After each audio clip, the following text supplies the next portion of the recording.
జై గురు. గురు బ్రహ్మ గురు విష్ణు గురుదేవో మహేశ్వర గురు సాక్షాత్ పరబ్రహ్మ తస్మై శ్రీ గురవే నమః. ఓం నమో బ్రహ్మాదిభ్యో బ్రహ్మ విద్యా సంప్రదాయ కర్తృభ్యో వంశ ఋషిభ్యో మహద్భ్యో నమో గురుభ్యః. సర్వోపప్లవరహిత ప్రజ్ఞాన ఘన ప్రత్యగర్భో బ్రహ్మైవాగమస్మి అహం పదార్థరహితః. గురవే సర్వలోకానాం విషజే భవరోగిణాం నిదయే సర్వవిద్యానాం శ్రీ దక్షిణామూర్తయే నమః. ఓంకారపీఠ సిద్ధాంతం బ్రహ్మ విద్యోపదేశిక శ్రీమన్నారాయణం సూర్యం సద్గురుభ్యో నమో నమః. యాజ్ఞవల్కంచ జనకం సుఖ సాందీపమీశ్వరం కృష్ణమర్జున సంయుక్తం ఉద్ధవం చ నమో నమః. బ్రహ్మానంద యోగీంద్రం రామానంద జ్ఞానేశ్వరః సహజానంద యోగీశ రామావధూత గురుం భజామి. అంబికా శివయోగీంద్రం వేమన యోగి సద్గురుం నిరంజన వెంకయార్య తిరువెంగళ గురుం భజే. శ్రీధర స్వామి యోగీంద్రం శివరామాఖ్య దీక్షితం కంబాలూరి అప్పబ్రహ్మం సద్గురుభ్యో నమో నమః. పరశురామ సీతారామ భాగవత కృష్ణ యోగినః పీల్కాన లక్ష్మణార్య సద్గురుభ్యో నమో నమః. బృహద్వాసిష్ట సిద్ధాంతం పూర్ణబోధోపదేశిక వెంకటేశ్వర యోగీంద్రం సద్గురుభ్యో నమో నమః. ఆత్మానాత్మమతీతమనిశం కేవలాత్మోపదేశిక వేముల రామయార్య యోగేంద్రం సద్గురుభ్యో నమో నమః. ప్రణవాతీతమగమ్యం పరా ప్రకృతిరహితం పరమచలోపదేశిక శ్రీ రాజయాఖ్య గురుం భజే. శ్రీ బ్రహ్మ విద్యా సిద్ధాంతం అచల తత్వోపదేశిక శ్రీ నాగయార్య యోగేంద్రం సద్గురుభ్యో నమో నమః. ద్వయాత్మరహిత సిద్ధాంతం పరమపురుష ప్రబోధక శ్రీ వివేకానంద సుబ్బయార్య సద్గురుభ్యో నమో నమః. క్షరాక్షరమతీతంచ అచల పూర్ణోపదేశిక శ్రీ పూర్ణానంద పుల్లయార్య సద్గురుభ్యో నమో నమః. అస్మద్గురు సమారంభం కృష్ణ సాందీప మధ్యమం ఓంకారపీఠ పర్యంతం వందే గురు పరంపరం.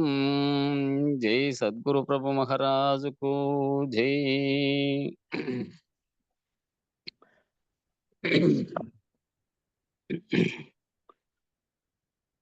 చతుర్వేద సారము సర్వము సంపూర్ణముగా తెలిపితే సద్గతి కొరకు నరుడు గురు పదము ఆశ్రయించక తప్పదు.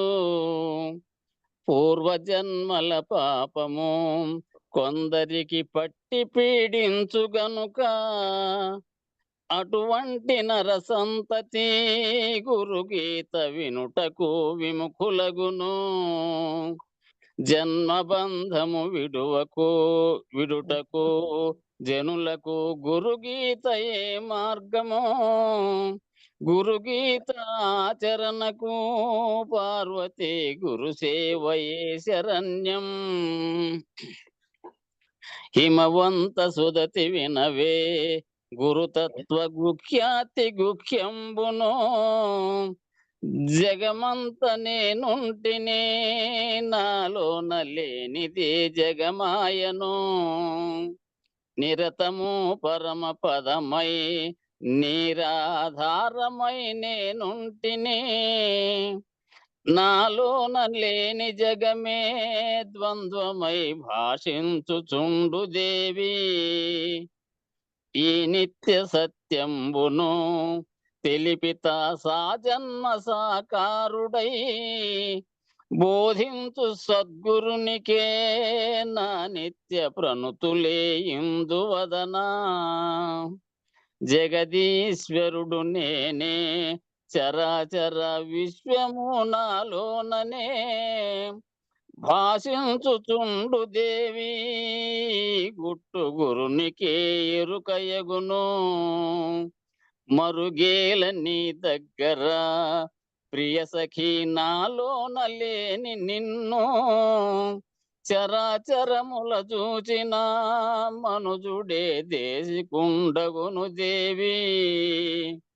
గుఖ్యాతి గుఖ్యమని నా ఈ గుట్టు బట్ట బయలుగనున్నది, ఈ గుట్టు తెలిపినట్టి దేశికుడు సర్వోత్తముడు దేవి. ఆది మధ్యాంతంబులు లేకనే అలరారుచుండునతడు, కాలు చేతులు లేకనే ఘనులుగా చెలువొందుచుండునతడు. నామరూపములు లేక గోత్రము సూత్రము లేనివాడై, జాతి వర్ణము లేక స్త్రీ పురుష లింగ భేదముగాక. జై సద్గురు ప్రభు మహారాజుకు జై, గురు పరంపరముకు జై. జై గురు. జై గురు. జై గురు. జై గురు. జై గురు. దీనికి రాలే గురుదేవా. జై గురు. ఆ ఫోన్ కా దానికి డేటా ఉందో సరిపోయేంత లేదో చూసుకోండి మరి. సరే, అదైతే ఉంది కదా జూమ్ ఉంది ఉంది, చూసాం రాత్రి. దాని మీద క్లిక్ చేస్తే రావాలి మరి. లింకు ఇప్పుడు వచ్చిందన్న, లింకు ఇప్పుడు వచ్చింది రాలేదు. సరే, జై గురు నాన్న. జై గురు. జై వీటి చేసుకోండి.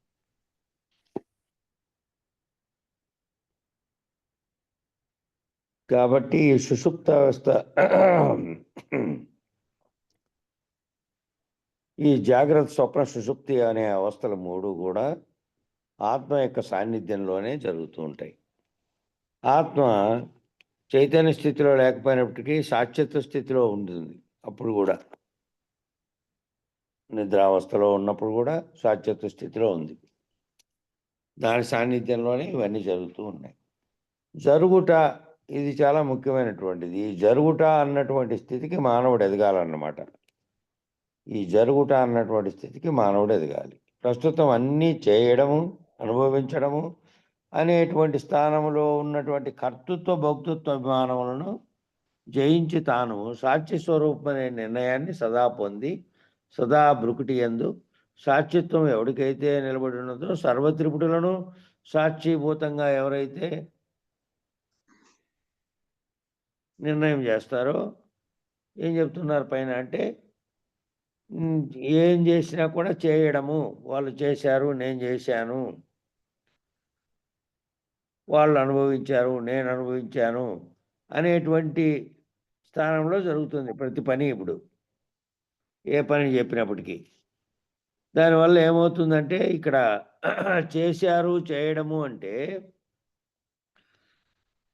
ఎవరో ఒకరి మీద కర్తృత్వ భావన వస్తుంది. చేసిన వాళ్ళ మీద కర్తృత్వ భావన, మళ్ళీ అనుభవించారంటే భోక్తృత్వ భావన వస్తుంది. కాబట్టి ఇక్కడ ఎట్లా రావాలి అని చెప్తున్నాడంటే, జరుగుట అనే స్థితిలో రావాలి. జరుగుట అంటే నువ్వు పక్కన సాక్షిగా ఉండి ఆ జరుగుతున్న దానికి నువ్వు గుర్తించి సాక్షిత్వ స్థితిలో చెప్పినట్టు. కాబట్టి అట్లా చెప్పాలి అంటే తాను కర్తృత్వ భోక్తృత్వం అనే అభిమానాలను జయించి తాను సాక్షి స్వరూపం అనేటువంటి నిర్ణయాన్ని సదా పొంది ఎప్పుడు కూడా సదా బ్రుకుటి యందు, సదా ఎప్పుడు బ్రుకుటి యందు అంటే, బ్రుకుటి అంటే ఈ ఇడా పింగళ మధ్యస్థానంలో ఉన్నటువంటి ఎక్కడైతే పుడుతున్నాయో లోపల సంకల్పాలకు కారణమైనటువంటివి, అది ఆ బ్రుకుటి యందు సాక్షిత్వం ఎవరికైతే నిలబడి ఉన్నదో, ఎప్పుడు అంటే ఏ ఆలోచన ఏం చేసినప్పటికీ కూడా తాను వాటితో తాదాత్మ్యం చెందకుండా తాను పైగా అన్నిటినీ గమనిస్తూ సాక్షిగా ఉన్నటువంటి సాక్షిత్వ స్థితిలో ఎవడైతే నిలబడి ఉన్నారో, ఎవరికైతే నిలబడి ఉన్నదో, సర్వత్రిపుటులకు సాక్షిభూతంగా ఎవరైతే నిలబడి ఉన్నాడో, సర్వత్రిపుటులకు మూడు మూడుగా చెప్పినటువంటి ద్రష్ట, దృశ్యము, దృష్టి, కర్త, కర్తృత్వము, భోక్తృత్వము, ఇట్లా ఏవేవైతే త్రిపుటులు సర్వత్రిపుటులు ఉన్నాయో అన్ని త్రిపుటులకు సాక్షిత్వ స్థితిలో ఉన్నటువంటి సాక్షిభూతంగా ఎవరైతే నిలబడి ఉన్నారో అట్టి సాక్షి అనుభవ జ్ఞానం చేత, అటు సాక్షి అనుభవ జ్ఞానం చేత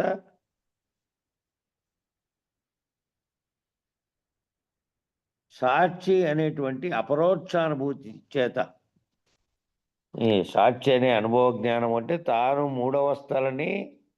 మూడవస్థల్లో జరుగుతున్నటువంటి దాన్ని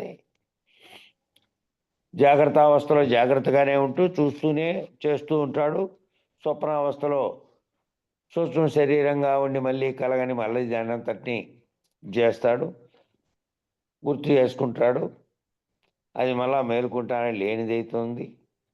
నిద్రావస్థలోనేమో ఈ చేసినవన్నిటికీ, ఇంతకాలంగా చేసుకుంటూ వచ్చినన్నిటికీ తాత్కాలికంగా అక్కడ చైతన్యం లేకపోయినప్పటికీ ఆత్మ అనేది సాక్షిత్వ స్థితిలో ఉంది. అప్పుడు కూడా మళ్ళీ మెలకు వస్తానే మళ్ళీ యథాతథంగా సర్వము అప్పటి వరకు గుర్తెరిగినవన్నీ గుర్తు వస్తున్నాయి.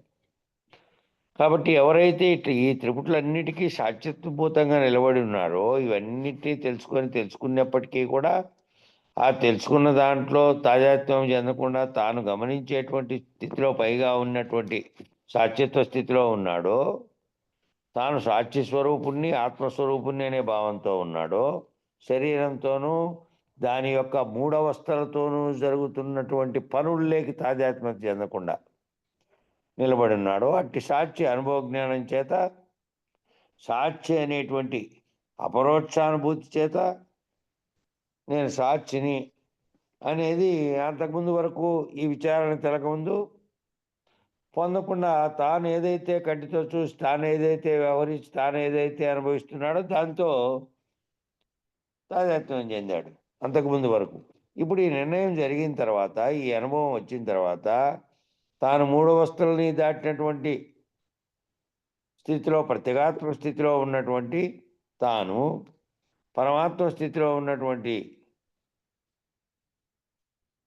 సమిష్టికర్త, ఇద్దరూ ఒకటేను అనేటువంటి భావం తెలిసి తాను ఆ సాక్షి అనేటువంటి అపరోక్షానుభూతి చేత మాత్రమే నిర్ణయమయ్యేటువంటి ఏ తురీయ నిష్ట ఉన్నదో, ఏ తురీయ నిష్ట అంటే ఏ సాక్షిత్వ నిష్ట ఉన్నదో, దేనివల్లనైతే జాగ్రత్త యొక్క కొనసాగింపు కానీ, స్వప్నం యొక్క కొనసాగింపు కానీ, సుషుప్తి యొక్క కొనసాగింపు కానీ తన యందు జరుగుతున్నట్టుగా మాత్రమే అనుభూతమగుచు, తన యందు జరుగుతున్నట్టు, తన యందు మళ్ళా తాను చేస్తున్నట్టు కానీ, తాను చూస్తున్నట్టు కానీ, తాను అనుభవిస్తున్నట్టు కానీ కాదు, తన యందు అవన్నీ జరుగుతున్నట్టుగా తాను సాక్షిత్వ స్థితిలో ఉండి నిర్ణయించుకోవాలి, దానిని గమనించుకోవాలి.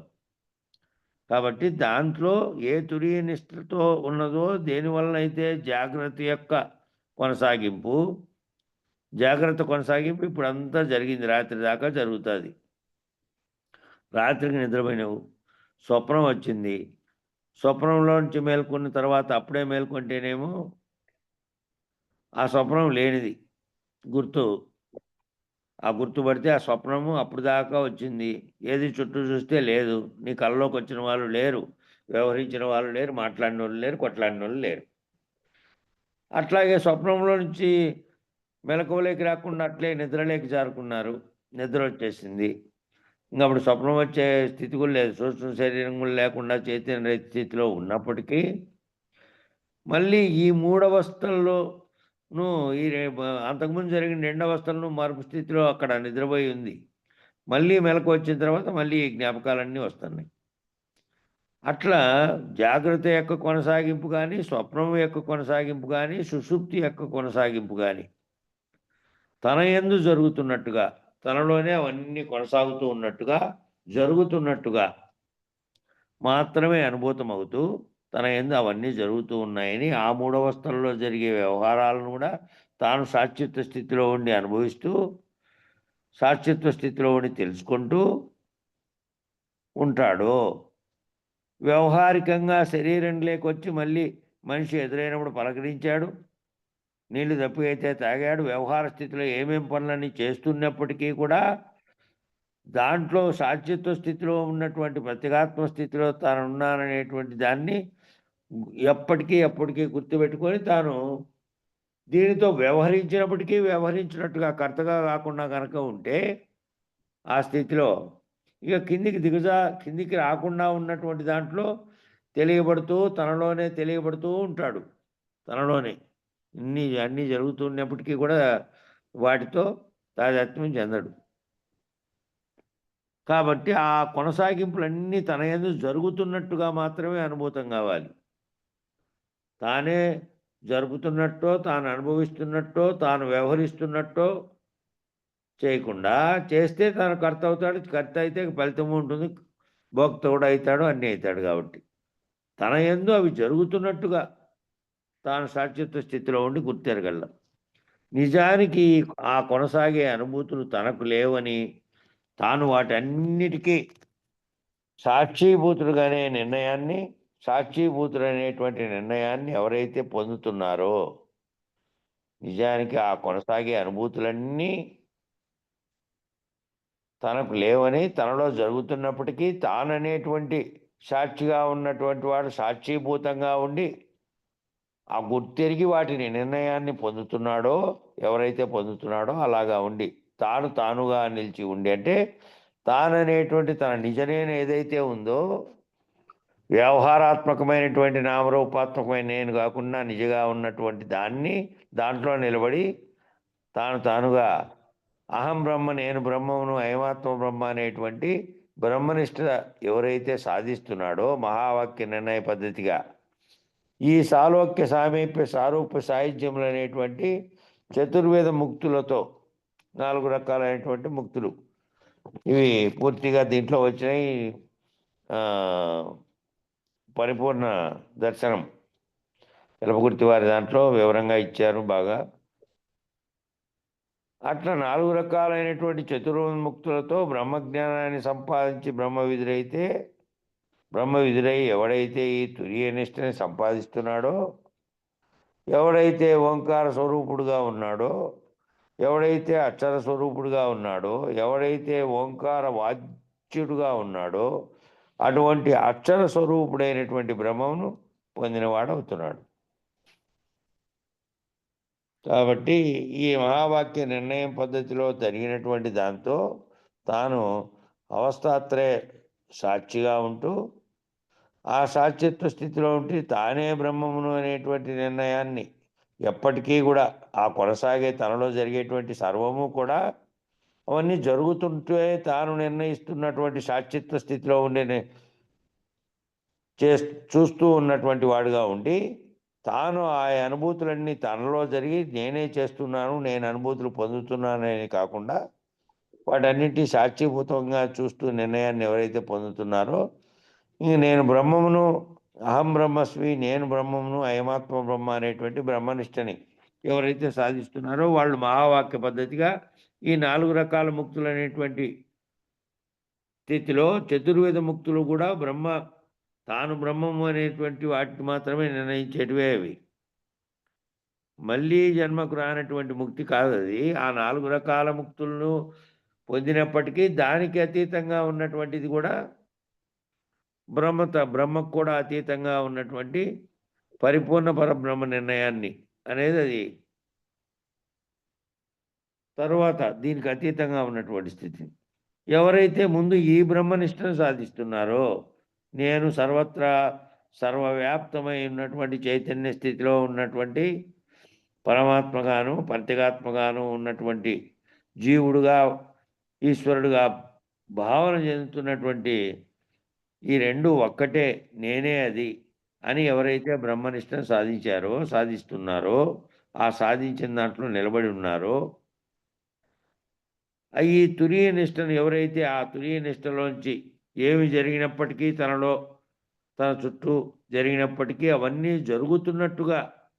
జరుపుతున్నట్టుగా అనుభవిస్తున్నట్టుగా కాకుండా జరుగుతున్నట్టుగా తాను కనుక తురీయ నిష్టలో ఉండి సాక్షిత్వ స్థితిలో గమనిస్తూ ఉన్నారో, ఎవరైతే ఓంకార స్వరూపుడుగా ఉన్నారో, ఓంకారం అంటే మొట్టమొదటి పుట్టినటువంటి ప్రణవ శబ్దంగా వ్యక్తమైంది, అంతకుముందు అవ్యక్తంగా ఉండి ఆ స్వరూపుడుగా ఎవరైతే ఉన్నారో, ఎవరైతే అక్షర స్వరూపుడుగా ఉన్నారో, క్షరమైనటువంటి ఈ శరీరం అనే దేహంలోనే, ఈ ఆవరణలోనే అధిష్టానంగా ఉన్నటువంటి ఆత్మస్వరూపుడుగా ఎవరైతే అక్షర స్వరూపుడుగా నశించకుండా ఉండేది అక్షర స్వరూపంగా ఉన్నటువంటి ఆత్మస్వరూపంగా ఎవరైతే ఉన్నారో, ఎవరైతే ఓంకార వాచ్యుడుగా ఉన్నారో, ఎవరైతే ఆ ఓంకారంలోంచి వచ్చినటువంటి వైఖరి శబ్దంతో తాననేటువంటి గుర్తిరిగి తాను మాట్లాడుతూ ఉన్నాడో, ఈ వాక్యాలన్నింటినీ చెబుతున్నాడో, ఈ శరీరం అనేటువంటి జడంగా ఉన్నటువంటి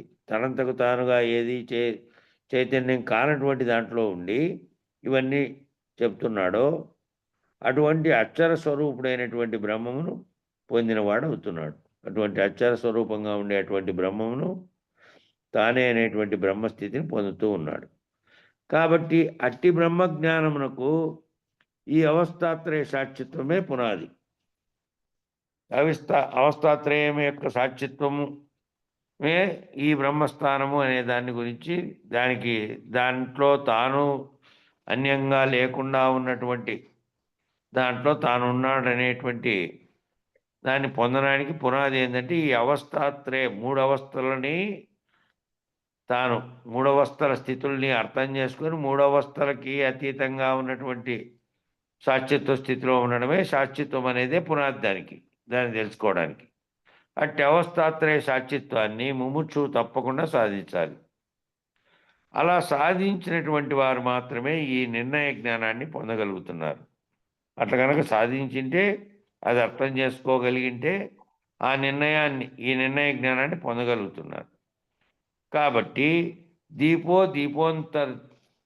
దీపోంతరస్థత అనేటువంటి పద్ధతిగా వెలుగుతూ ఉన్నటువంటి దీపము మరొక దీపమును వెలిగించినట్టుగా ఏ అశరీర సద్గురువు చేతైతే నీవు ఉపదేశాన్ని పొంది ఆత్మోపలబ్ధిని పొంది బ్రహ్మజ్ఞానాన్ని పొంది బ్రహ్మనిష్ఠుడవై నీవు ఆ స్థితి యందు నిలకడ చెంది ఉన్నావో అట్టి సద్గురుమూర్తికి ప్రణామములు.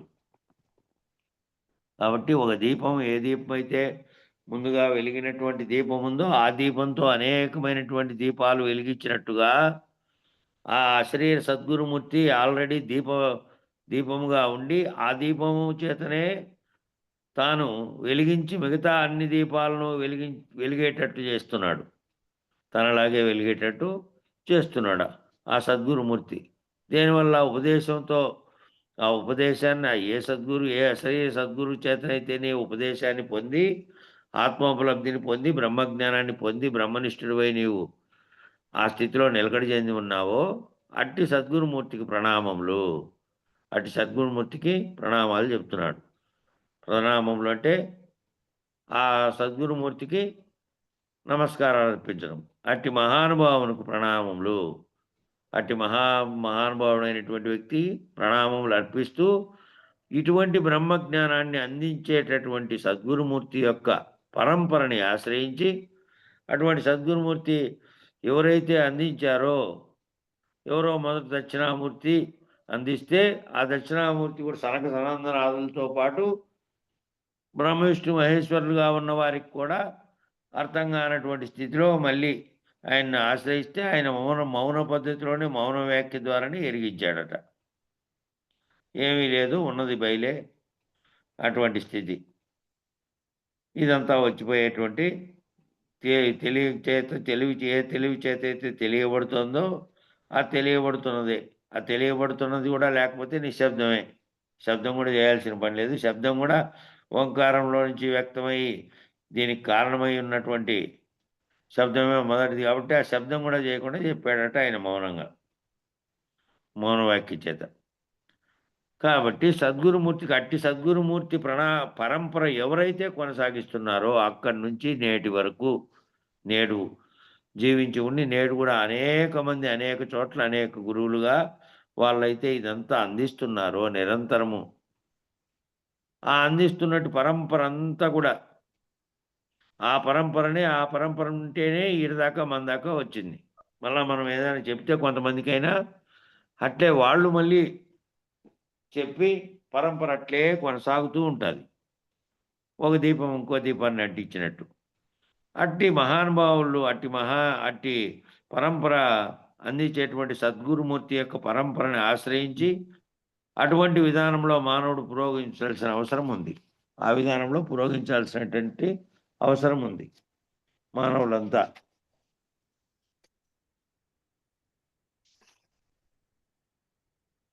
ఈ అవస్థాత్రయ ఈ అవస్థాత్రయ సాక్షిత్వము అనేది అంత సులభంగా లభించేటువంటి అంశం కాదు, దుర్లభం. ఎంతో ప్రయత్నం చేస్తే కానీ అవస్థాత్రయ సాక్షిత్వం పూర్తి కాదు. మిగిలిన త్రిపుటులన్నీ ఒక ఎత్తు, ఈ అవస్థాత్రయ సాక్షిత్వం అనేది ఒక ఎత్తు, ఒకటే ఒక ఎత్తు. అందువలన వేదాంతంలో అన్ని ఉపనిషత్తుల్లో కూడా ఈ అవస్థాత్రయ సాక్షిత్వం గురించి బోధించబడుతూ ఉంటుంది.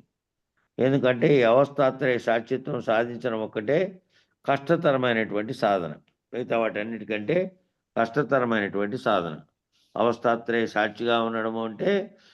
ఎందుకంటే తన చుట్టూ తనలోనే వచ్చినటువంటి ఆలోచనలు, వచ్చినటువంటి కార్యరూపం ధరించినటువంటి పనులు తాను చేస్తూ ఉన్నాడు, తాను చూస్తూ ఉన్నాడు, తాను అనుభవిస్తూ కూడా ఉన్నాడు.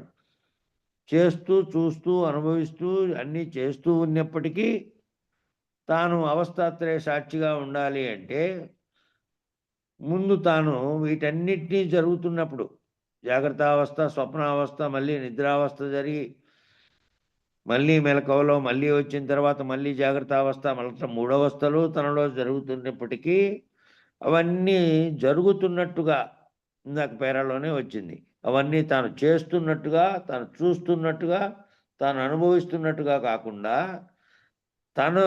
తనలో అంటే తానుగా భావించబడుతూ ఉన్నావే ఆ శరీరం అనేది కాదు కదా, దాంట్లో జరుగుతూ ఉన్నట్టుగా ఉంటే దానికి అధిష్టానంగా ఉన్నటువంటి నిజనేనుగా నువ్వు ఉండి, నేను నిజనేనుగా ఉండి నా శరీరంలో నాలోకి వచ్చేటువంటి ఆలోచనలు, సంకల్పాలు, మళ్ళీ వాటిని కార్యరూపం ధరింపజేస్తున్నటువంటి ఇంద్రియాలు, ఇవన్నీ చేస్తున్న పనులకి, అవన్నీ జరుగుతున్నటువంటి పనులకి నేను సాక్షిగా ఉన్నాను, నేనే దాంతో తాదాత్మ్యం నేను చేస్తున్నాను అని కాకుండా సాక్షిగా ఉన్నాను అనే భావనలో ఉండాలి తాను. ఆ విధంగా ఉండడం అనేది చాలా కష్టంగా ఉంది అన్నిట్లోనూ. ఈ అవస్థాత్రయ సాక్షిత్వం అనేది సర్వ వేదాంతాల్లో, అన్ని రకాల ఉపనిషత్తుల్లో, అన్ని రకాల మార్గాల్లో అది ద్వైతం కానీ, అద్వైతం కానీ, విశిష్టాద్వైతం కానీ అన్నిట్లోనూ చెప్పబడింది ఇది అవస్థాత్రయ సాక్షిత్వం అనేది.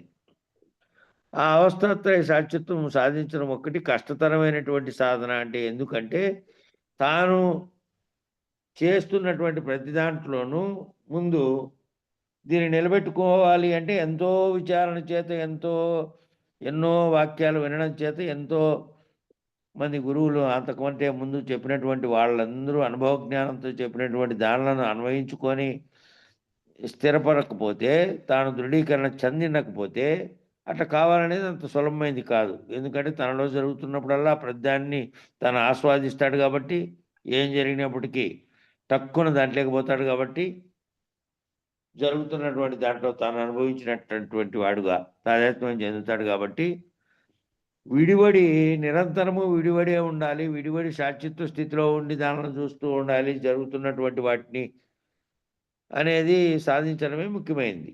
సాధించినాడంటే ఆ స్థితిలో ఉండేవాడికి ఇంక ఏ రకమైనటువంటి వ్యతిరేక్త భావనలు, ఉద్రిక్త భావనలు, ఈ రకమైన భావాలన్నీ రావు.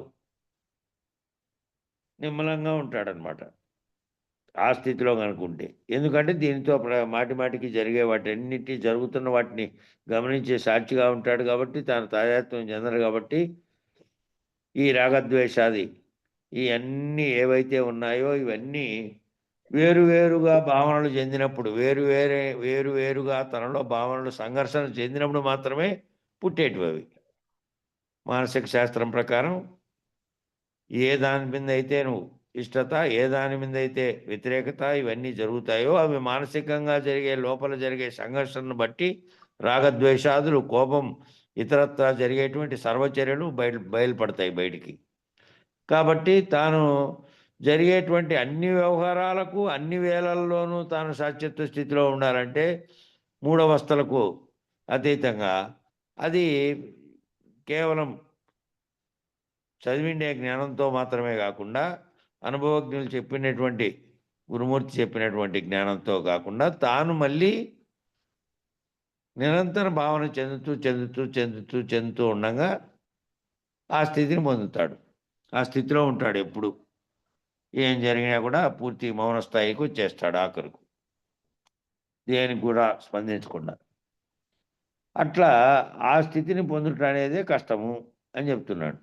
ఇక్కడ చేయడానికి ఏమీ ఉండదు, చేసే సాధన కూడా ఏమీ ఉండదు. కేవలం ఉపరతి తితిక్ష, కేవలం ఉదాసీనంగా, కేవల సాక్షిత్వంతో, కేవల విచారణ మాత్ర దృక్కుగా, దృశ్యము తాను కానటువంటి దృక్కుగా, దృశ్యరహిత దృక్కుగా, కేవల దృక్కుగా నిలిచి ఉండుట మాత్రమే, ఊరక ఉండుట మాత్రమే ఇక్కడ సాధనగా చెప్పబడుతోంది. ఈ సాధన దీన్ని ఏమిటప్పా మౌన సాధన యజ్ఞం అంటే? అంటారు స్వామి. ఆ? దీన్ని మౌన యజ్ఞం అని చేస్తారు. ఆ, సైలెంట్ గా ఉండరు, మౌన యజ్ఞం అని చెప్పి ఆ, చేస్తారు ఈ సాధన వాళ్ళంతా. ఆ, నేను జల్జిగానిపల్లి క్యాలూరు పక్కలో ఉంది ఇది. ఆ, అక్కడ పాపయ్య స్వాములు అని చెప్పేసి వాళ్ళే మాకు రెండో గురువులుగా ఉండింది. వాళ్ళు చేస్తూ ఉంటారు అది. ఆ. కాబట్టి కేవల దృక్కుగా నిలిచి ఉండటము అంటే ఉండుట మాత్రమే, అంటే ఊరక ఉండుట. ఊరక ఉండుట అంటే బాహ్యంగా కానీ, బాహ్యంగా వ్యవహారం చేస్తున్నటువంటి అది ఏమి చేస్తూ ఉండని, చెందుతున్నటువంటి భావన చెందుతున్నటువంటి అంతరంగంలో ఊరక ఉండుట, స్పందించకుండా ఊరక ఉండుట అనేటువంటి స్థితిని రావాలి తనకి. అట్లా మౌనంగా ఉన్నటువంటి, మౌన సమాధిగా ఉన్నటువంటి, వ్యవహారములు చేస్తూ కూడా వ్యవహారకర్త ఎవరైతే ఉన్నాడో తాను కర్తగా కాకుండా జరుగుతున్న దాన్ని చూస్తూ ఉన్నటువంటి సాక్షిత్వ స్థితిలో ఉండి దానిలో స్పందనలు కలగకుండా ఉండాలి. ఆ స్పందనలు కలగకుండా ఉండడమే ఊరక ఉండుట ఇక్కడ సాధనగా చెప్పబడుతుంది. ఊరికే ఉండడం అనేదే ఒక సాధన. అందుకని ఊరికే కూర్చోనన్నా ఉంటే కూడా మొదలవుతుంది. ఒకవేళ వేదాంత విషయాలు తీవ్రంగా చర్చించుకొని దాంట్లో లేకపోయి ఇంకా అలవాటు కాని వాళ్ళకు ముందు చేయాల్సిన ప్రాక్టీస్ ఏంటంటే ఊరికే అనవసరమైన దానిలో వెళ్ళిపోకుండా ఊరికేనైనా ఉండండి అని చెప్తుంటారు చూడు. అట్లా ఊరికేనైనా ఉన్నా కూడా అలవాట్లు వస్తాయి కొన్ని ఊరికే ఉండడం ద్వారా. అట్లా ఊరక ఉండడము అనేది కూడా సాధనగా చెప్పబడింది. అంటే ఊరక ఉండడము అంటే ఊరక ఉండుట అనే దృష్టి ఎవరికైతే కలుగుతుందో, ఎవరికైతే ఊరక ఉండటం అనే దృష్టి కలుగుతుందో ఏదైనా చేసుకోనిలే అన్నట్టు తన పని తన భావనలు ఏదైతే ఉన్నాయో అట్లా చుట్టూ జరుగుతూ ఉన్నప్పటికీ కూడాను ఏంది ఏం కథ అనే దాని జోలికి పోకుండా ఆ దృష్టి ఎవరికైతే కలుగుతుందో ఆ దృక్స్థితి, దృశ్యము అనుభూతం కానటువంటి దృక్స్థితి ఎవరికైతే కలుగుతుందో వారు మాత్రమే ఈ అవస్థాత్రయ సాక్షిత్వాన్ని సాధించగలుగుతాడు. కాబట్టి ఊరక ఉండడము అని అంటే ఆ దృష్టికోణంలో ఊరక ఉండడము ఎవరికైతే కలుగుతుందో, దృశ్యం కనపడుతున్నప్పటికీ దాంట్లోకి పోయి తాదాత్మ్యం చెందకుండా, దృష్టి ఏమో ఉంది కానీ ఆ దృష్టి ఎటువంటి దృష్టి ఉంది అంటే ఊరక ఉండుట అనేటువంటి దృష్టి స్థితిలో ఉంది. దృశ్యంతో తాదాత్మ్యం చెందే స్థితిలో లేకుండా ఆ దృక్స్థితి దృశ్యం అనుభూతం కానటువంటి, దృశ్యం అనుభూతం చెందాడు అంటే ఆ దృశ్యం పట్ల ఆలోచన కలిగింది, దృశ్యం పట్ల మళ్ళీ కోరిక కలిగింది. పోతున్నాడు, బజ్జీలు ఎత్తున్నాడు. ఇంతకుముందే ఉన్నాడు చెప్పారు ఇదే బుక్లోనే ప్రారంభంలో. బజ్జీలు ఎత్తున్నాడు, ఓ రోజు తిని బాగుంది అని అనుకున్నాడు. బాగుంది అన్న తర్వాత వదిలేస్తే పాయేదాన్ని. బాగుంది అనుకున్నాడు, ఒకసారి తిన్నాడు. మళ్ళీ రెండోసారి ఏమైంది, మూడోసారి, నాలుగోసారి మళ్ళీ దాన్ని తలుచుకొని మళ్ళీ దాన్ని వర్ణించినాడు పక్కన వాళ్ళకి. ఆడ పోతే ఆ దారంటి పోతే చాలా భలే ఉంటారు ఆడ పలానా చోట బజ్జీలు అని 4 సార్లు 5 సార్లు అయింది. ఇంకా అయిన తర్వాత ఏమైందంటే ఇంక దాని వైపుకు చూశాడా, ఇంకా దారింటి పోతూ వెంటనే గుర్తొచ్చింది. గుర్తు రావడమే కాదు, లాగింది మళ్ళీ ఆ అనుభవాన్ని కోరుకుంది మళ్ళీ దానికి పోతుంది. కాబట్టి దృక్కుగా తను కనపడినప్పటికీ, అంతకుముందు దాన్ని తినినటువంటి అనుభవం ఆకర్షిస్తున్నప్పటికీ, అది కనపడినప్పటికీ దాంతో తాదాత్మ్యం చెందకుండా తనకు అనుకుంటే ఆ దృక్కు స్థితిలో దృశ్యం అనుభూతం కాకుంటే, దృశ్యాన్ని తనలోకి తీసుకొని మళ్ళీ అనుభూతం చెందినాడు అనుకో, దృశ్యాన్ని అయిపోయే వెంటనే కల్పిస్తుంది ప్రేరణ. కాబట్టి దృక్స్థితి, అటువంటి స్థితి ఎవరికైతే కలుగుతుందో వారు మాత్రమే అవస్థాత్రయ సాక్షిత్వాన్ని సాధించగలుగుతారు. దృశ్యం కనపడినా కూడా దృశ్యం పట్ల తాదాత్మ్యం చెందకుండా దృశ్యం అంతకుముందు చేసినటువంటి అనుభూతుల యొక్క ప్రేరణను గుర్తిరగకుండా చూసేవాడు. ఏమి జరిగినా దాంతో దృశ్యంతో తాదాత్మ్యం చెందనివాడు. ఈ అవస్థాత్రయ సాక్షిత్వం ద్వారా నిర్వికల్ప సమాధి నిష్టని ఉపదేశిస్తారు. ఈ అవస్థాత్రయ సాక్షిత్వం తెలుసుకుంటే ముందు అవస్థాత్రయ సాక్షిగా తాను నిలబడగలిగితే ఏం నేర్పిస్తారు? అవస్థాత్రయ సాక్షిగా నిలబడినటువంటి వాళ్ళని అవస్థాత్రయ సాక్షిత్వం ద్వారా నిర్వికల్ప సమాధిని నిష్టని ఉపదేశిస్తారు. నిర్వికల్ప సమాధి అంటే ఏ సంకల్పంలో రానటువంటి, ఏ వికల్పంలో సంకల్పంలో రానటువంటి సమాధి స్థితి అంటారు. మౌనంగా కూర్చొని ఉంటే దేని మీద అయితే గురువాక్యం మీద కానీ, మంత్రం మీద కానీ, లేదా గురు స్వరూపం మీద కానీ దేని మీద లక్ష్యాన్ని పెట్టుకొని ధ్యానం చేస్తూ ఉండగా క్రమక్రమంగా ఏవైతే ఈ బాహ్యం నుంచి వస్తున్నటువంటి ఆలోచనలు కలిగిస్తున్నాయో వాటిని రహితపరచుకొని ఏ వాక్యం దేని మీద నువ్వు చేస్తున్నావో సమాధి నిష్ట, గురు రూపం మీద, గురువు యొక్క వాక్యం మీద, మంత్రం మీద, దాని అంతరార్థం మీద దేని మీద చేస్తున్నావో దాంట్లోకి పోతావు నువ్వు. కాబట్టి ఆ నిర్వికల్ప సమాధి నిష్ట అవుతున్నప్పుడు ఆ సమయంలో నువ్వు చేస్తున్నప్పుడు దాన్ని గురించి భావన చెందుతూ దాని గురించే ఆలోచన చేస్తున్నావు. కాబట్టి ఇంకా అన్ని ఆలోచనలు ఏమి రానటువంటి నిర్వికల్పంగా అయిపోతావు. ఆ స్థితిలో ఉండిపోతావు, నిర్వికల్ప సమాధి దాంట్లో ఉండిపోతావు. కాబట్టి షడ్విధ సమాధి నిర్ణయము ఎరిగినటువంటి వారు 8 రకాల సమాధి అంటారు. షడ్విధ అంటే 6 రకాలు. 6 రకాలైనటువంటి సమాధి నిర్ణయము ఎవరు ఎరిగినటువంటి వారు ఎవరైతే ఉన్నారో దానిని అధిగమించడానికి చేసే ప్రయత్నం ఈ అవస్థాత్రయ సాక్షిత్వము. 6 రకాలైనటువంటి సమాధి స్థితులన్నీ యోగా శాస్త్రంలో చెప్పబడినటువంటివి. అవి అది ఎవరైతే చేశారో, ఆ ప్రయత్నం ఎవరైతే చేశారో, ఆ సమాధి స్థితి ఎవరైతే ఎరిగినటువంటి వారు ఉన్నారో వాళ్ళు దానిని అధిగమించడానికి చేసే ప్రయత్నమే ఈ అవస్థాత్రయ సాక్షిత్వం. దాన్ని అధిగమించడానికి చేసే ప్రయత్నం అంటారు. కాబట్టి ఈ నిర్వికల్ప సమాధి నిష్టలో నిలిచి ఉన్నవారు మాత్రమే, ఈ నిర్వికల్పం అంటే సంకల్ప వికల్పం లేనటువంటి సమాధి నిష్ట స్థితిలో ఎవరైతే నిలిచి ఉంటారో అట్లా ఉన్నవారు మాత్రమే అవస్థాత్రయ సాక్షిత్వాన్ని సాధించి ఆ 3 అవస్థల యొక్క జరిగే దానితో తాను చేస్తున్నానని కానీ, చూస్తున్నానని కానీ, వ్యవహరిస్తున్నానని కానీ కాకుండా తనలో అవన్నీ జరుగుతున్నట్టుగా తాను సాక్షి స్థానంలో ఉండి వాటన్నిటినీ గుర్తెరుగుతున్నట్టుగా చూస్తూ సాక్షిత్వ స్థితిలో కనుక ఉంటే దాన్ని సాధించి ఆత్మనిష్ఠుడై, బ్రహ్మనిష్ఠుడై, అక్షర స్వరూపుడై, సదా జీవన్ముక్తుడై సాయుధ్య స్థితి అందు నిలబడినటువంటి వాడు అవుతాడు. అట్టి విశేషమైనటువంటి అవస్థాత్రయ సాక్షిత్వాన్ని ముముక్షువులందరూ సాధించాలి. దానికి ఇక్కడ విశేష వాక్య 2 చెప్పారు. చూద్దాం. గదిలో ఉన్నటువంటి దీపపు కాంతిలో ఒకరు చదువుకొనుచున్నారు. గదిలో ఉన్నటువంటి దీపపు కాంతిలో ఒకరు చదువుకొనుచున్నాడు. ఒకరిద్దరు రాసుకొనుచున్నారు, మరి ఒకరు నిద్రించుతున్నారు. వారి వారి పనులతో దీపమునకు సంబంధం లేనప్పటికీ ఆయా పనులను ప్రకాశింపజేయనట్లుగానే ఆత్మ 3 అవస్థలను పొందకుండానే ఆ అవస్థలను ప్రకాశింపజేయుచున్నది. ఇది పోలికి చెప్పారు, అర్థం చేసుకోండి. ఉదాహరణ, ఒక గదిలో కూర్చుంటే ఆ గదిలో దీపం పెట్టారు. దీపం పెడితే అంతవరకు చీకటిగా ఉన్నటువంటి ఆ గదిలో దీపం పెడితే ఆ దీపపు కాంతిలో ఒకరేమో చదువుకొనుచున్నారు, ఒకరిద్దరేమో రాసుకొనుచున్నారు, మరి ఒకరేమో నిద్రిస్తున్నారు. అట్లా ఆ పనులన్నీ జరుగుతున్నాయి అక్కడ. ఆ వారి వారి పనులతో ఆ దీపానికి సంబంధం లేనప్పటికీ, దీపానికి ఏ సంబంధము లేదు. జరుగుతున్నటువంటి పనులేమో దీపం వెలుగుతోనే జరుగుతున్నాయి. దీపం వెలుగు కనుక లేకపోతే ఆ రాసుకునే వాళ్ళు రాసుకొని, నిద్రించేవాడేమో దీపం వెలుగు లేకపోయినా నిద్రపోతాడు, దాంతో సంబంధం లేకుండా.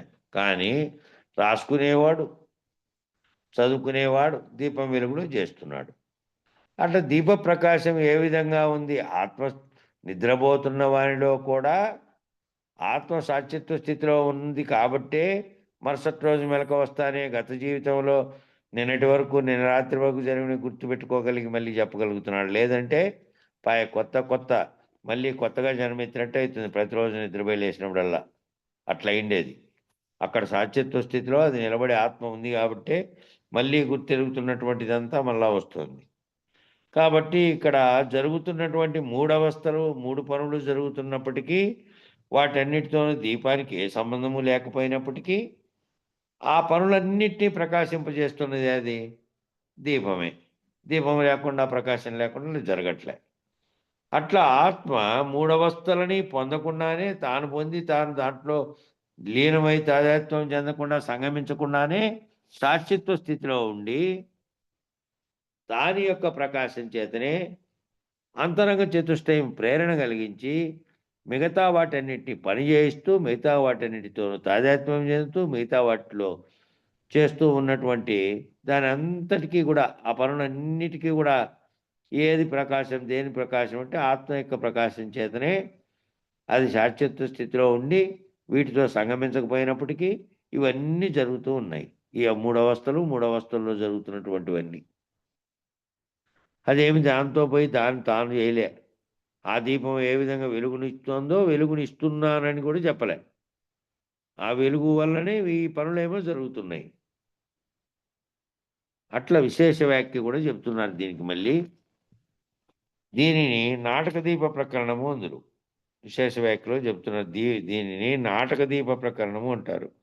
ఈ నాటక దీప ప్రకరణం విశేషంగా యోగ వాసిష్టంలోను వేదాంత పంచదశలోను సీతారామాంజనేయ సంవాదంలోనూ చక్కగా బోధించబడింది. ఇక్కడ 3 గ్రంథాలు ఇచ్చినాడు. ఉదాహరణకు నాటక దీప ప్రకరణం అనే వాటికి 3 దానిలో ఇచ్చారట. ఒకటేమో యోగ వాసిష్టంలోను, అది మేమైతే ఇక్కడ రాత్రిపూట చదివాము విచారణలో భాగంగా కృష్ణాపురంలో ఇంట్లో యోగ వాసిష్టము. రెండోది పంచదశి వేదాంత పంచదశలోను, అది చదవలేదు. అది 1336లో మన విద్యారణ్య స్వామి రాసినది. అది ఈ రాయల వంశాలు ఉన్నాయే వాళ్ళందరికీ ఆద్యుడు ఆయన, గురువు ఆయనే. రాయల వంశం బుక్కరాయలు హరిహర రాయలు వాళ్ళ చేత రాజ్యాన్ని స్థాపింపజేసినటువంటి వాడు ఆయన విద్యారణ్య స్వామి. ఆయన రాసినటువంటిది ఇది వేదాంత పంచదశి. ఇక సీతారామాంజనేయ సంవాదం ఇటీవల మీరు ఓబులనాయనపల్లిలో సంవత్సరం పాటు చదివినారు. సీతారామాంజనేయ సంవాదంలో కూడా ఆత్మబోధను చక్కగా వివరించినటువంటి దాంట్లో ఈ నాటక దీప ప్రకరణం అనేది ప్రత్యేకంగా బోధించబడిందంట. నాటక దీప ప్రకరణం అంటే ఏమిటంటే రోజు ఉదయం పూజ చేయడానికి, షోడశోపచార పూజ చేయడానికి ప్రారంభించే ముందు ఒక దీపాన్ని వెలిగిస్తారు. ఆ దీపారాధన జ్యోతి ప్రజ్వలనం చేసిన తర్వాతనే మిగిలిన షోడశోపచారాలన్నీ ముగిస్తారు. మానవత్వమైన దైవత్వమైన సాక్షిత్వమైన ఈ జ్యోతిర్బిందు స్థాన నిర్ణయము అయిన తర్వాతనే దాని సాక్షిత్వంతో నిర్ణయం చేసుకొని మిగిలిన పనులన్నీ చేసుకుంటారు. ఏ జ్యోతి ప్రజ్వలనం ఆధారంగా ఏ దీప ప్రకాశం ఆధారంగా సమస్త కార్యములు నిర్వహించబడుతున్నాయో సమస్త కర్మలు నిర్వహించబడుతున్నాయో అవి అన్నిటికీ కూడా దీపం సాక్షిగా ఉంది. దీపం అక్కడ ఉంది. దీపం యొక్క ప్రకాశం చేత పనులన్నీ జరుగుతున్నాయి. దీపమేమి తాను కర్తగా కాలే, దీపమేమి దాంతో తాదాత్మ్యం చెందలే. జరిగే వాటన్నిటినీ ఈ జరిగేటువంటి షోడశోపచార పూజలన్నీ జరగడానికి ముందు అన్నిటికంటే ముందు చేస్తున్నటువంటి మొట్టమొదటి పని దీపాన్ని వెలిగించడం. ఆ దీపపు వెలుగులో ఈ పనులన్నీ చేయడం. అట్లా ఆ జ్యోతిర్బిందు స్థానం ఏదైతే మానవత్వమైన దైవత్వమైన సాక్షిత్వమైన ఏదైనా సరే ముందు జ్యోతిర్బిందు స్థాన నిర్ణయం అయిన తర్వాతనే దాని సాక్షిత్వము తోటే దాని వెలుగులోనే చేయగలిగినటువంటి మిగిలిన పనులన్నీ చేసుకుంటాడు. ఏ జ్యోతి ప్రజ్వలనం ఆధారంగా ఏ దీప ప్రకాశం ఆధారంగా సమస్త కార్యములు నిర్వహించబడుతున్నాయో ఆ సమస్త కార్యంలో కూడా ఏ దాని ఆధారంగా నిర్వహించబడుతున్నాయో సమస్త కర్మలు నిర్వహించబడుతున్నాయో అవి అన్నిటికీ కూడా దీపం సాక్షిగా ఉంది. ఆత్మజ్యోతి. ఆత్మజ్యోతి, దాని జ్యోతి సాక్షిగా ఉంది. జరుగుతున్నటువంటి సర్వ పనులకు ప్రకాశించడమే లక్ష్యంగా కలిగినటువంటిది. అది ప్రకాశించడమే దాని లక్షణం. అట్లాగే ఆత్మ శరీరంలో నీకు జరుగుతున్నటువంటి సర్వ విషయాలకు దాని ప్రకాశం లేకుండా ఈ కదలిక కూడా చేయవు. కదలడం అనేదే లేదు. అంతరంగం కదిలితే దాని యొక్క ప్రేరణ చేత మిగిలినవన్నీ పనిముట్లుగా ఉన్నవన్నీ కదులుతున్నాయి. ఒక చక్రం కదిలితే మిగిలిన చక్రాలన్నీ కదిలినట్లు. మెయిన్ ఇంజన్ చక్రం కదిలితే మిగిలిన చక్రాలు కదులుతాయి. ఇంజన్ చక్రం కదలకపోతే మిగిలిన చక్రాలన్నీ కదలవు. అట్లా ఏ దాని ఆ దీపారాధన చేసిన తర్వాత ఏ జ్యోతి ప్రజ్వలం ఆధారంగా, ఏ దీప ప్రకాశం ఆధారంగా సమస్త కార్యాలు జరుగుతున్నాయో, సమస్త కర్మలు నిర్వహించబడుతున్నాయో అవి అన్నిటికీ కూడా దీపం సాక్షిగా ఉంది. ప్రకాశించడమే లక్ష్యంగా కలిగినటువంటిది. అట్టి ప్రకాశ లక్షణం మాత్రమే, కేవలం ప్రకాశ లక్షణం మాత్రమే కలిగి ఉన్నటువంటి స్వప్రకాశ జ్ఞానము యొక్క సహాయం చేత, దాని యొక్క సాన్నిధ్యం చేత జననము నుండి మరణం వరకు ఉన్నటువంటి సర్వకర్మలు, జననము నుండి మరణం వరకు కలిగినటువంటి సర్వకర్మలు కూడా, దానికి సంబంధించిన సర్వకర్మలు కూడా చేయబడుతున్నవి. అన్ని కర్మలు కూడా చేయబడుతూ ఉన్నాయి దాని యొక్క ప్రకాశం చేతనే. సర్వకర్తృత్వ భోక్తృత్వ అభిమానములన్నీ ఏర్పడుతున్నాయి. భోక్తృత్వ కర్తృత్వ అభిమానములు శరీరంతో తాయత్వం చెందితేనేమో నేననేటువంటిది ఏర్పడి నేను అంటున్నావు. ఆ నేనంటున్నటువంటి నిజ నేను వేరుగా ఉన్నటువంటి సాక్షిత్వ స్థితిలో ఉంటేనేమో దీంతో సంగమించకుండా దీంట్లో జరిగినప్పటికీ ఉన్నటువంటి స్థితిలో ఉంటుంది. లేదని దీంతో సంగమించినటువంటి స్థితిలో ఉంటే కర్తృత్వ భోక్తృత్వ అభిమానములన్నీ ఏర్పడుతున్నాయి. అభిమానమే మళ్ళీ అహంకారంగా మారుతుంది.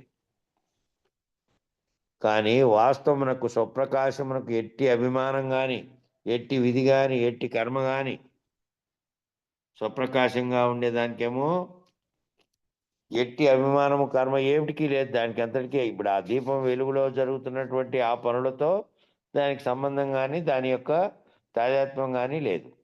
కానీ దాని వెలుగు వల్ల జరుగుతున్నాయి. అట్లాగే స్వప్రకాశానికి వాస్తవానికి, కానీ వాస్తవానికి స్వప్రకాశానికి ఎట్టి అభిమానం కానీ, ఎట్టి విధి కానీ, ఎట్టి కర్మ కానీ, ఎట్టి కాలత్రయం కానీ, ఎట్టి దేహత్రయం కానీ, ఎట్టి మలత్రయం కానీ, ఎట్టి రుణత్రయం కానీ, ఎట్టి వికారములు కానీ ఏది ఏర్పట్టలేదు. ఏది కూడా ఏర్పట్టలేదు. ఆ వెలుగుని ఏదైతే ఇస్తుందో ఆ జ్యోతికి ఏమన్నా ఏర్పడుతుందా దీంతో? దీని పట్ల అభిమానం కానీ, దీన్ని నేను నిర్వహిస్తున్నాననేటువంటి విధి కానీ, దీన్ని చేస్తున్నటువంటి కర్మ కానీ, దీనికి ఏ కాలంలో చేస్తున్నారనే కాలత్రయం కానీ, ఏ కాలమన్నా కానీ అది ఎట్టి దేహత్రయం కానీ, ఎట్టి మలత్రయం కానీ, ఎట్టి రుణత్రయం కానీ, ఎట్టి వికారములు కానీ ఏది కలగకుండా సాక్షిత్వ స్థితిలో ఉంది. దాని వెలుగులో పనులన్నీ జరుగుతున్నాయి. అది సర్వసాక్షి తానుగా నిలిచి ఉన్నటువంటిది. సర్వసాక్షిగా ఉన్నటువంటిది ఆ దీపం జ్యోతి ఎటువంటిదో అట్లే సర్వసాక్షిగా ఉన్నటువంటి సర్వ జగత్తుకు ప్రకాశం కలగడం ద్వారా ఏదైతే జరుగుతుందో బ్రహ్మాండం అంతా జరుగుతున్నటువంటిది అది కూడా అట్లాగే ఉంది. సర్వసాక్షిగా ఉండి దాంతో తాదాత్మ్యం చెందకుండా ఉంది అది. కాబట్టి దానికి ఈ మళ్ళీ సంకల్ప వికల్పములు జనన మరణములు అనేటువంటి స్థితిలో లేకుండా ఉన్నటువంటి సమిష్టికర్తగా ఉండేదానికి జీవునికి ఉన్నటువంటి ఇవి లేవు. జీవుడు దీంతో తాదాత్మ్యం చెందుతున్నాడు కాబట్టి మళ్ళీ సంకల్పించి మళ్ళీ దాని కర్మ ఫలితాన్ని అనుభవించడానికి మళ్ళీ తానే కారకుడవుతున్నాడు. కాబట్టి ఆ సర్వసాక్షిగా ఉన్నటువంటి తానుగా నిలబడి ఉన్నటువంటిది అది తానైనటువంటి స్థితిలో ఉంటే ఉన్నది.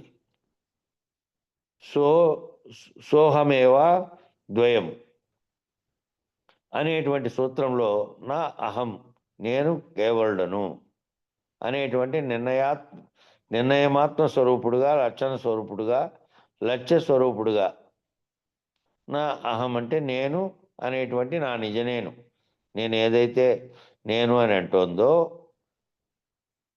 దాంట్లో ఉన్నటువంటి నిజనేనుగా ఉన్నటువంటి వాడు నిర్ణయమాత్ర స్వరూపుడుగాను నేను కేవలుడను, కేవలం నేననేటువంటి స్థితిలో ఉన్నటువంటి నేను కేవలుడను. కేవలం ఆత్మ ఏదైతే సాక్షిత్వ స్థితిలో ఉండి సర్వమునుకు ప్రకాశమిస్తూ కూడా సర్వజ్ఞ సాక్షిగా ఏదైతే ఉందో ఆ కేవలమైనటువంటి కేవలాత్మను నేను.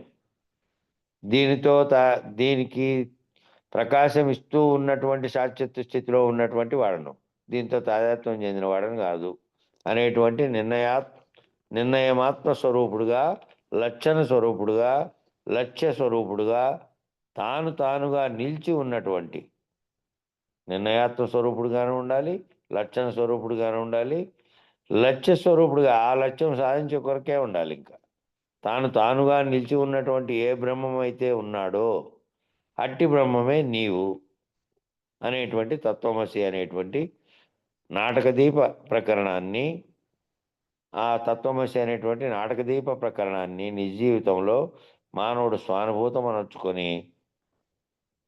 అనర్చుకున్నటువంటి అవసరము ఉంది. ఏదైతే తత్వమసి వాక్యంలో త్వమసి, తత్ అది, త్వం అంటే నేను, అసి అంటే అయి ఉన్నాననేటువంటి ఆ 3 వాక్యాలను కూడా విశేషంగా ఎక్కువగా ఇచ్చారు. ఎక్కువగా దాని గురించి చర్చించబడేది కూడా దాంట్లోనే పరిపూర్ణ దర్శనంలో చర్చించబడింది. అట్లాగే ఈ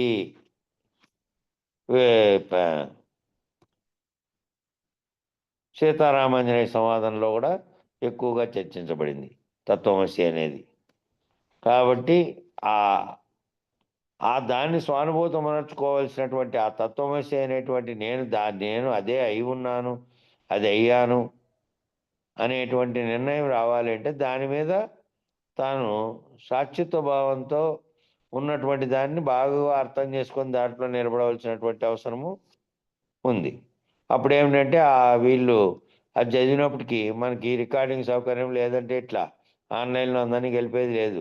గొలేపల్లికి పోతున్నారు, కరోనా టైంలో ఏ మార్గము లేదు కాబట్టి, ప్రయాణాలు కూడా లేవు కాబట్టి, దానికైతే ఇంక అవసరం లేదు కాబట్టి ఈ బస్సులో ఇంకోటో అని ఆటికి పోయి ఆడ చదివారు ఈ సీతారామాంజనేయ సంవాదం. మనకు అప్పటికి ఇంకా ఆన్లైన్ గ్రూప్ లేదు కాబట్టి అవసరమైతే ఎప్పుడైనా మళ్ళా ఒకసారి చదవాలి. తర్వాత ఎక్కడైనా ఈ వేదాంత డిన్యం అనేటువంటి వేదాంత పంచదశి, అది దానికి ఆధార గ్రంథమైనటువంటిది ఏంటంటే వేదాంత డిన్యమము. వేదాంత డిన్యము అనే దాంట్లో నుంచినే మళ్ళీ రాసినటువంటి వ్యాఖ్యానంగా వచ్చింది అది వేదాంత పంచదశి. కాబట్టి వాటిల్లో ఎవరైనా కూడా మన గురువులు ఎవరైనా దాని మీద వ్యాఖ్యానం కనుక రాసింటే తీసుకొచ్చి చదువుదాం ఎప్పుడన్నా ఒకసారి వాటిని కూడా. కాబట్టి తన యందు ఉన్నటువంటి స్వప్రకాశ అపరోక్ష జ్ఞానం ఏదైతే ఉందో అట్టి స్వప్రకాశ అపరోక్ష జ్ఞానానుభూతి యందు సర్వకర్మలు చేయబడుతూ ప్రారంధ కర్మ అనుభోక్తం ఒకటి యందు ఖర్చు అయిపోతూ ఆగామి ఏర్పడకుండా జ్ఞానాగ్ని యందు సంచితము దగ్ధమవుతూ ఈ విధంగా త్రివిధ కర్మ పరరహితుడై పూర్ణమును నిర్ణయమును పొందేటువంటి సాక్షిత్వ నిర్ణయమే బ్రహ్మనిష్ట. ఇలా సర్వబంధముల నుంచి విడిపోయినటువంటి వాడే, జనన మరణ చక్రము నుంచి విడిపోయినటువంటి వాడే జ్ఞానాగ్ని దగ్ధ కర్మాణం శాఖాపలవర్జితం బీజం అవ్యయం అనేటువంటి ప్రధాన సూత్రమును అనుసరించి ఈ నాటక దీప ప్రకరణం చెప్పబడుతుంది. కాబట్టి తన యందు ఉన్నటువంటి, తనలోనే ఉన్నటువంటి స్వప్రకాశము అది అపరోక్ష జ్ఞానం అయితే ఏదైతే ఉందో, పరోక్షంగా ఉన్నటువంటిది తన స్వప్రకాశం వల్ల ఏ విధంగా జరుగుతుందో గుర్తించిన వాడైతే అది అపరోక్షమవుతుంది. పరోక్షంగా ఉన్నది తాను ఏ విధంగా తనలోనే స్వప్రకాశం అనేది ఎక్కడి నుంచి వస్తుంది అనేది తెలుసుకుంటే అప్పుడు అట్టి స్వప్రకాశ అపరోక్ష జ్ఞానానుభూతి యందు, అట్టి స్వప్రకాశం అనేటువంటి అపరోక్షమైనటువంటి అంతకుముందు పరోక్షంగా ఉన్నటువంటి ప్రత్యక్షపరచబడినటువంటి అపరోక్ష జ్ఞానానుభూతిలో సర్వకర్మలు కూడా చేయబడుతూ మళ్ళీ ప్రారంధ కర్మ అనుభోక్తమొకటి యందు ఖర్చు అయిపోతూ ఏ ప్రారంధ కర్మ అయితే నువ్వు చేస్తున్నావో ఆ ప్రారంధ కర్మలో అంతకుముందు చేసినటువంటి సంచిత కర్మ కూడా వచ్చి చేరింది. కాబట్టి అనుభోక్తం చెందడం ద్వారా ఆ కర్మ ఏ విధంగా ఖర్చు అయిపోతూ ఉందో, మళ్ళీ ఆగామి ఏర్పడకుండా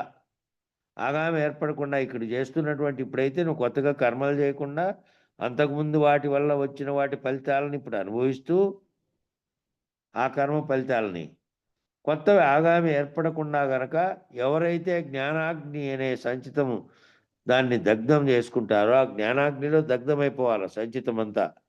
ఇప్పుడు ఈ జన్మలో ప్రారంభంలో అనుభవిస్తున్న దాంట్లో అనుభవించగా పోవగా మిగిలిన వాటిని మళ్ళా కొత్తగా చేయకుండా ఉండాలి అంటే తాను అశరీర గురుమూర్తి ఏ విధంగా ప్రవర్తిస్తాడో ఆ స్థితిలో తాను నిత్యము ఉండాలి. నిత్యము ఆ స్థితిలో కనుక ఉంటే తాను శరీర భావనతో లేకుండా ఏదైతే భావన చెందుతుందో నిజనేనుగా ఉండి ఆ భావనతో ఉండు. దీంతో తాదాత్మ్యం చెందకుండా రాగద్వేషాలకు అతీతంగాను తాని యొక్క ప్రవర్తనలో ఏ విధమైనటువంటి ఆలోచనాపరమైనటువంటి కర్మం కూడా చేయనటువంటి స్థితిలో కనుక తాను వ్యవహరిస్తూ ఉంటే జ్ఞానాగ్ని దత్త కర్మాణం అనేటువంటి పోతుంది. శాఖా పల్లవ వివర్జితం, శాఖ లేదు పల్లవము లేదు, ఏది వివర్జితం అయిపోయి బీజం అవేయం, బీజమే లేకుండా పోతుంది. బీజం లేకుంటేనే మళ్ళీ జన్మకు కారణమైనటువంటిది బీజ రూపంలో ఉండి సంకల్పంతో వస్తోంది అంటున్నారు. సంకల్పమే బీజం అని అంటున్నారు కాబట్టి ఆ బీజం సంకల్పం అనే బీజం ఇక్కడ దహించకపోవాలి. ఇంకా దహించబడినటువంటి ఇత్తనము ఎప్పుడన్నా కానీ మళ్ళీ పోయి నీరు పోసినా రాదు. దహించకుండా ఉండేటువంటి విత్తనం గోడ మీద ఉన్నంతసేపు ఉంటుంది. గోడ మీదే సాక్షిగా ఉంది, గోడ మీద ఉండి చూస్తుంది. ఊరికే గాలి తోలింది అనుకో వచ్చి పడింది భూమిలోకి, మళ్ళీ దానికి తగిన పరిస్థితులు ఏర్పడితే మళ్ళీ మొలకెత్తింది. కాబట్టి ఆ నిర్ణయంలో ఉండేటువంటి సాక్షిత్వ స్థితిలో నుంచి కూడా విడిపడినటువంటి జ్ఞానం కావాలి. ఆ జ్ఞానం గురుమూర్తి చేత అందించబడుతుంది. కాబట్టి ఎప్పుడైతే గురుమూర్తి అందించాడో ఆ రకమైనటువంటి జ్ఞానం నీకు నేను రైతుపరిచేకి ఆ జ్ఞానంలో ఆ జ్ఞానాగ్నిలో సర్వకర్మలు నీకున్నవన్నీ కొట్టుకొనిపోయినాయి. ఆ గురుమూర్తి చేత, ఆ గురుమూర్తి యొక్క కరుణ చేత నువ్వు దాన్ని భావిస్తే మళ్ళీ ఊరికే నువ్వు దాన్ని విని గురుమూర్తి కరుణను పొంది మళ్ళీ నువ్వు ఆ స్థితిని అనుభవరీత్యా నీకు కనుక అపరోక్షమైతే ఇక అప్పటి వరకు ఉన్నటువంటి సర్వకర్మలు తొలగించబడతాయి, బీజం కూడా నశిస్తుంది. అదంతా గురుమూర్తి యొక్క కరుణ చేత నీకుండేటువంటి తీవ్రత చేత మాత్రమే జరుగుతుంది. నీకు తీవ్రత లేకుండా గురుమూర్తి కరుణించినా కూడా కరుణను పొందలేనటువంటి స్థితిలో ఉంటుంది. దారిలో పడిపోయిన నాణ్యాలను గుర్తించలేని స్థితిలో ఉంటే ఆ ముందరే కళ్ళ ముందర కనపడతానే కూడా అదేం గుర్తించి తీసుకునే స్థితిలో నువ్వు ఉండవు తీవ్రత లేకపోతే. కాబట్టి ఏ ప్రకాశం చేత అయితే సూర్యుడు సర్వసాక్షిగా ఉన్నాడో, ఏ ప్రకాశంతో సూర్యుడు సర్వసాక్షిగా ఉన్నాడు, అంతా తన చేత కిరణజన్య సంయోగ క్రియ జరిగి ఆహార పదార్థాలతో సహా సర్వము కూడా ఏవైతే ఉన్నాయో చెట్లు చేమలు వాటిలో పుష్పం రావడం, దాంట్లో నుంచి ఫలం రావడం అనేది ఉందో, పంటలు పండడం అనేది ఉందో, ఇవన్నీ కూడా కేవలం సూర్యప్రకాశం చేతనే జరుగుతున్నాయి. సూర్యప్రకాశం చేతనే నీరు ఆవిరైతుంది, సూర్యప్రకాశం చేతనే వర్షం జరుగుతుంది, సూర్యప్రకాశం చేత సమస్త సృష్టిలో జరిగేటువంటివన్నీ జరుగుతూ ఉన్నా కూడా తాను కేవలం అంతటికీ వెలుగిస్తున్నప్పటికీ కూడా, సర్వ సృష్టి జరుగుతూ ఉన్నప్పటికీ కూడా అట్టి స్వప్రకాశమైనటువంటి ఆత్మప్రకాశం అంది ఈ సమస్త సృష్టి కూడా వ్యష్టి సమిష్టిల భేదం లేక సూర్యరశ్మి కదా ఏ విధంగా అన్నిటి మీద పడుతుందో, అన్ని నీళ్ళ మీద, మురికి నీళ్ళ మీద, మంచి నీళ్ళ మీద, నది మీద, సముద్రం మీద, ఉప్పు నీళ్ళ మీద, మలమూత్రాల మీద, అన్నిటి మీద పడుతోంది. ఏ రకమైనటువంటి దేని వైపు కూడా ఏ రకమైనటువంటి చూపు, ఏ రకమైనటువంటి భేదభావము లేదు దానికి. సర్వము అన్ని గోళాలపైకి అన్నిటి మీద పడుతోంది. మధ్యలో మబ్బులు అనేటివైతే అవి వస్తున్నాయి, అవి రావచ్చు, కానీ సూర్యుడేమీ అది ఏర్పాటు చేయలే. ఇక్కడ జరిగినటువంటి ప్రకృతిలో భాగంగా ఇవి జరిగినా కూడా సూర్యరశ్మి ఏమో ఎప్పటికీ ఉంది, ఎప్పటికీ ప్రకాశిస్తూనే ఉంది. ఈవెన్ తుఫాను వచ్చినప్పుడు కూడా ఆయా ప్రాంతానికి ఏదైతే ఆవరించి ఉందో మబ్బులు అక్కడ లేవు. అజ్ఞానం కదా మానవుల్లో ఆవరించినట్టు. అట్లా అవి తాత్కాలికంగా ఆ ప్రాంతానికి ఆవరించినటువంటివి అవి. అంతే తప్ప సూర్యునికి మాత్రం సూర్యుడేమి ఈరోజు రాలేదు, వారం రోజులు ఆ ప్రాంతానికి రాలేదు అంటే రాకపోవడం అనేది కేవలం ఆ ప్రాంతంలో ఏర్పడినటువంటి ప్రకృతి వల్ల. లేదంటే నిరంతరము ఎప్పుడు కూడా ఒక్క క్షణం కూడా ఊరికే ఉండకుండా నిరంతరం జ్వలిస్తూ ఉన్నటువంటి, కరుగుతూ మంటలు లేస్తున్నటువంటి దాంట్లో నుంచి వస్తున్న వెలుగు అది సర్వవ్యాప్తంగా వస్తున్నది. కాబట్టి ఆ వ్యష్టి సమిష్టిల భేదం లేక ఈ సమస్త సృష్టి అంతా కూడాను వ్యష్టి సమిష్టి అనే భేదం లేక సర్వము నడపబడుతూ, ప్రవర్తిస్తూ, పుడుతూ, పోతూ, సృష్టి స్థితి లయాలను అనుభవిస్తూ, తిరోధాన లయములను పొందుతూ, పంచకృత్యములు, పంచశక్తులు, పంచబ్రహ్మలు ఈ రకంగా చెప్పబడేటువంటి బ్రహ్మాండం యొక్క స్థితి అంతా పంచతన్మాత్రలు అవన్నీ ఏర్పడుతూ, ప్రవర్తిస్తూ, వ్యవహరిస్తూ, లయమైతూ, మళ్ళా పునః ఆవిర్భవిస్తూ ఉండగా తాను మాత్రం స్థిరంగా సర్వసాక్షిగా నిలిచి ఉండేటువంటి జగజ్యోతి అయినటువంటి, సర్వసాక్షి అయినటువంటి, స్వప్రకాశమైనటువంటి లక్షణం మొదలుకొని నిలబడేటువంటిది ఏదైతే ఉన్నదో అట్టి బ్రహ్మము నేనే, నేను బ్రహ్మమునైతిని కాదు నేనే బ్రహ్మమును అనేటువంటి అద్వైతారక స్థితిని మానవుడు సాధించాలి. ద్వయం అనేది లేదు, ఇంకా నేనే బ్రహ్మమును, ఈ రెండోది లేదు. నేను దాన్ని అయితిని అనే స్థితిలో నుంచి మళ్ళీ నేనే అది అనేటువంటి అద్వైతారక స్థితి. అంటే ద్వయం లేనటువంటి, ద్వయం ఉంటే మళ్ళీ అన్ని ద్వంద్వములు ఉంటాయి. ద్వయం లేనటువంటి అద్వైతారక స్థితిని మానవుడు సాధించాలి అనేది లక్ష్యంగా పెట్టుకొని సాధించాలి. ఈ పేర కరెక్ట్గా సమయానికి సరిపోయింది. వాటికి ఈ కింద పేర తర్వాత చదువుదాం. చెప్పండి. నిర్వికారాయ సకల నిత్య ముక్తిదాయకాయ నిర్గుణాయ నిర్మలాయ నిత్యమంగళం సగుణ నిర్గుణ రహితాయ సంకల్పవర్జితాయ సర్వసాక్షతీతునకు సత్యమంగళం సత్తు చిత్తు సమసిపాయ శత్రు సంహారణాయ ఒత్తి లేని దీపమునికిత్తు మంగళం శ్రేష్టలన్నీ ఉడిగిపాయ చేసేదేమి లేకపాయ శేషమ్మ మనసు మీలో సేరి మంగళం పరిపూర్ణాయ సకల భవ్య దివ్య రూపాయ పరశురామాయ సీతారామ మంగళం నిర్వికారాయ సకల నిత్య ముక్తిదాయకాయ నిర్గుణాయ నిర్మలాయ నిత్యమంగళం మంగళం గురుదేవాయ మహనీయ గుణాత్మనే సర్వలోక శరణ్యాయ సాధురూపాయ మంగళం. జై సద్గురు ప్రభు మహారాజుకు జై. శ్రీ పూర్ణానంద పుల్లయార్య సద్గురు ప్రభు మహారాజుకు జై. శ్రీ వివేకానంద బండారు సుబ్బయార్య సద్గురు ప్రభు మహారాజుకు జై. గురు పరంపరముకు జై. గురు భక్త మండలికి జై. జై గురుదేవ.